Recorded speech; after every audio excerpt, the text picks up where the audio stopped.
নমস্কার, নমস্তে, সুস্বাগতম। আজকের আপনাদের প্রিয় সুর তরঙ্গ অর্কেস্ট্রার প্রথমত শ্যামা মায়ের চরণে আমার প্রণাম। আমার বয়োজ্যেষ্ঠ যেনারা আছেন উপস্থিত, আপনাদের চরণে আমার প্রণাম, ছোটদের ভালোবাসা। আমার সমবয়সী বন্ধুরা যিনারা আছেন, ইয়াং বন্ধুরা, মা বোনেদের সবাইকে আন্তরিক শুভেচ্ছা, অভিনন্দন জানাই।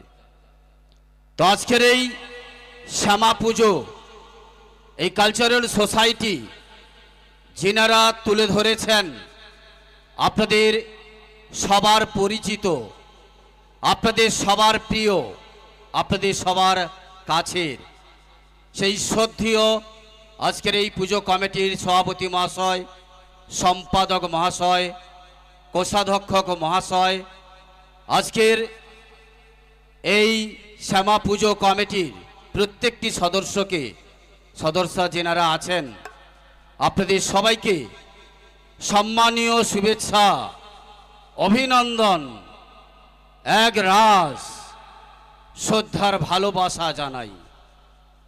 আমি আপনাদের স্নেহধন্য, আশীর্বাদ ধন্য অ্যাঙ্কার অর্জুন জানা। কিছু কথা নিয়ে এই মঞ্চে হবে আমার আশা। আমার কথা যদি আপনাদের হৃদয়ে, মনের জায়গায় স্পর্শ করে, আপনারা আশীর্বাদ করবেন। দেখতে দেখতে আমরা সবাই ৭৯তম স্বাধীনতা দিবস পালন করলাম।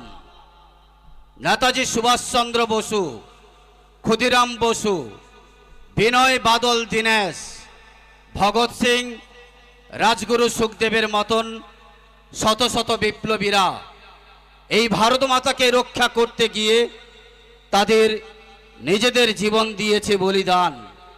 শুধু বিপ্লবীরা নয়, এই ভারতবর্ষের কোনো না কোনো সীমান্তে আজও ভারত মাতাকে রক্ষা করতে গিয়ে আমাদের দেশের বীর জওয়ানরা শহীদ হচ্ছে। আল্লাহ সাহেব বিধান দিলেন পরতে পোশাক সাদা মাঠা, তবে কেন শিশুরা হচ্ছে ধর্ষিতা?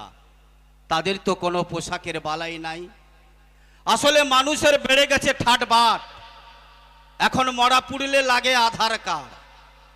যে দেশে খিদের জ্বালায় মানুষ পিঁপড়ের ডিম খায়, মন্ত্রীরা সব এসি ঘরে শুয়ে মগমলের বিছানায়। যাদের রক্তে রাঙা হলো মাটি, দেশ হলো স্বাধীন, আগামী প্রজন্ম ভুলে যেতে বসেছে কারা ছিল ওরা। বিনয় বাদল দীনেশ,